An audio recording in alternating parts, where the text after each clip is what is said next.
Wearable AI system can detect a conversation's tone. Source: Massachusetts Institute of Technology, XAIL. Summary: Scientists have developed an artificially intelligent, wearable system that can predict if a conversation is happy, sad, or neutral based on a person's speech patterns and vitals. Coupled with audio and vital sign data, deep learning system could someday serve as a social coach for people with anxiety or Asperger's, they say. It's a fact of nature that a single conversation can be interpreted in very different ways. For people with anxiety or conditions such as Asperger's, this can make social situations extremely stressful. But what if there was a more objective way to measure and understand our interactions? Researchers from MIT's Computer Science and Artificial Intelligence Laboratory, XAIL, and Institute of Medical Engineering and Science, IMES, say that they've gotten closer to a potential solution, an artificially intelligent, wearable system that can predict if a conversation is happy, sad, or neutral based on a person's speech patterns and vitals. Imagine if, at the end of a conversation, you could rewind it and see the moments when the people around you felt the most anxious, says graduate student Tika Al-Hanai, who co-authored a related paper with PhD candidate Mohammad Gaisemi that they will present at next week's Association for the Advancement of Artificial Intelligence, AAAI, conference in San Francisco. Our work is a step in this direction, suggesting that we may not be that far away from the world where people can have an AI social coach right in their pocket. As a participant tells a story, the system can analyze audio, text transcriptions, and physiological signals to determine the overall tone of the story with 83% accuracy. Using deep learning techniques, the system can also provide a sentiment score for specific 5-second intervals within a conversation. As far as we know, this is the first experiment that collects both physical data and speech data in a passive but robust way, even while subjects are having natural, unstructured interactions, says Gaisemi.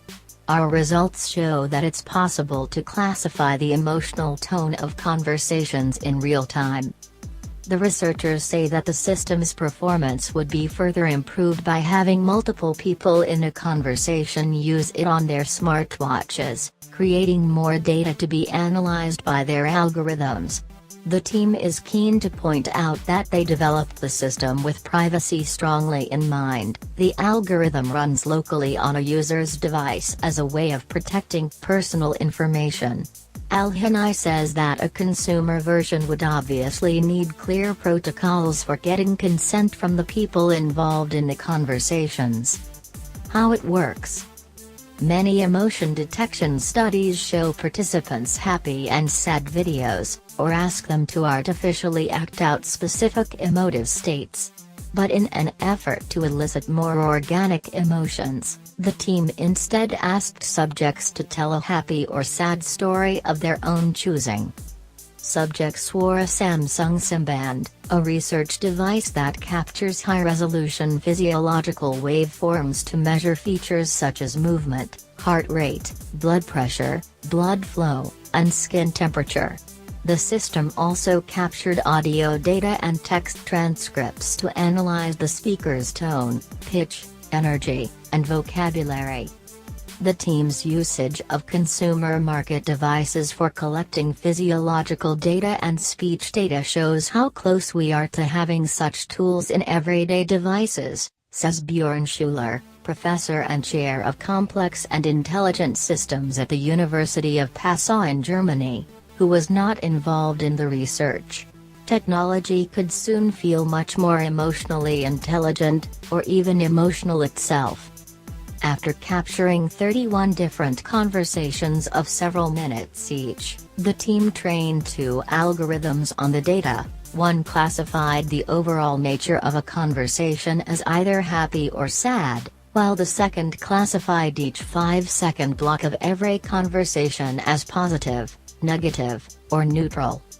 Al-Hanai notes that, in traditional neural networks, all features about the data are provided to the algorithm at the base of the network. In contrast, her team found that they could improve performance by organizing different features at the various layers of the network. The system picks up on how, for example, the sentiment in the text transcription was more abstract than the raw accelerometer data, says Al-Hanai. It's quite remarkable that a machine could approximate how we humans perceive these interactions, without significant input from us as researchers. Results. Indeed, the algorithm's findings align well with what we humans might expect to observe. For instance, long pauses and monotonous vocal tones were associated with sadder stories, while more energetic, varied speech patterns were associated with happier ones. In terms of body language, sadder stories were also strongly associated with increased fidgeting and cardiovascular activity, as well as certain postures like putting one's hands on one's face. On average, the model could classify the mood of each 5-second interval with an accuracy that was approximately 18% above chance, and a full 7.5% better than existing approaches. The algorithm is not yet reliable enough to be deployed for social coaching, but Al-Hanai says that they are actively working toward that goal. For future work, the team plans to collect data on a much larger scale, potentially using commercial devices such as the Apple Watch that would allow them to more easily implement the system out in the world. Our next step is to improve the algorithm's emotional granularity so that it is more accurate at calling out boring, tense, and excited moments, rather than just labeling interactions as positive or negative, says Al-Hanai.